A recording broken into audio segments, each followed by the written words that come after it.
Dateline, August 17, 2009, Memphis, Tennessee.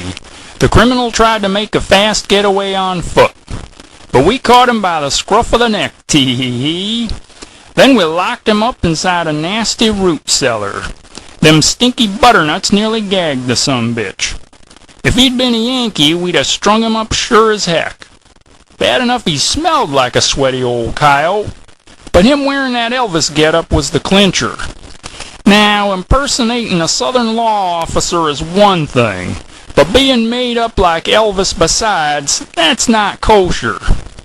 Elvis wasn't Jewish, so maybe kosher ain't the right word. But that don't matter none to this joker right now. We might just string him up on an oak tree anyhow.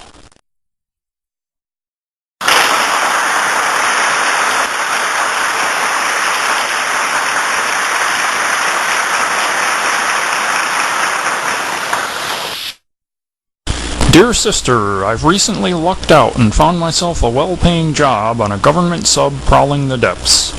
I'm not actually going to be inside the thing. Instead, they're going to strap me to the outside to see how long I can survive. Don't worry, though, because they're giving me this neat wetsuit to wear, complete with 2 oxygen tanks side by side. See how the eggs she cracks fall on the floor. She gets her fingers pinched while closing the door. She once got pregnant by a tin horn rake with a name like Harold at his best friend's wake. Shauna's just a bonehead, a born maladroit, an unintentional jester from downtown Detroit, a woman on a mission to do one thing right. I've got news for you, Shauna. It won't be tonight.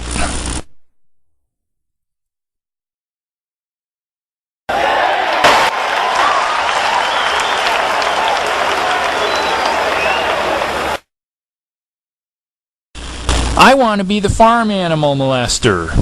You can be the fiery middle-aged cleric. These kids here can play the rafter hooligans. The nuts over there can be ordinary hypocrites. The guys in the suits can play rich hypocrites. We can donate pocket change to worthy charities. Then we can ignore world hunger and violence. This is going to be so much fun, I can't wait. The well-endowed had never dreamed in her wildest daydreams about stuff like this. One day she'd woken up in a fantasy world not of her own making, naked except for a towel. Worse yet, she's now constantly stalked by tall, thin, celery-like beings, trailing her with salt shakers. Don't ever let the towel slip, they taunt her. You have to sleep sometime, they say. She sleeps with one eye glued to their creepy movements, with one hand always firmly on the towel.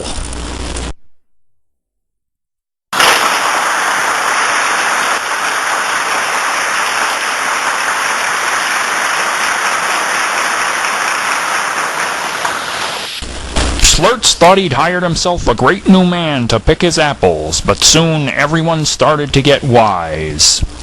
This hunk with the glassy eyes moved slowly and methodically, yet finished a huge volume of work each day. It wasn't until he'd started eating apples with the poison still on them and not dying that everyone got scared. Don't ever leave your room at night if you find yourself near a roulette wheel in a city that rests uneasily.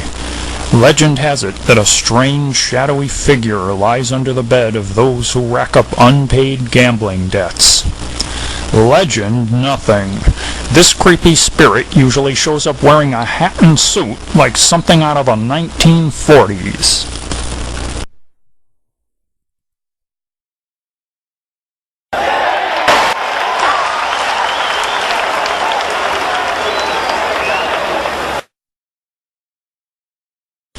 Varden straps a pair of wings to his sickly physique, ignoring the trail of blood spots around his thighs which stain his cream-white carpenter pants a faint burgundy, the names for the farthest stars in the accursed void. Yes, he is a bit of a mama's boy from eastern Pennsylvania, and no, he's not a slave to personal hygiene, but he's a credit to overgrown moths everywhere in the continental U.S., even as dumb as he is. Prepare.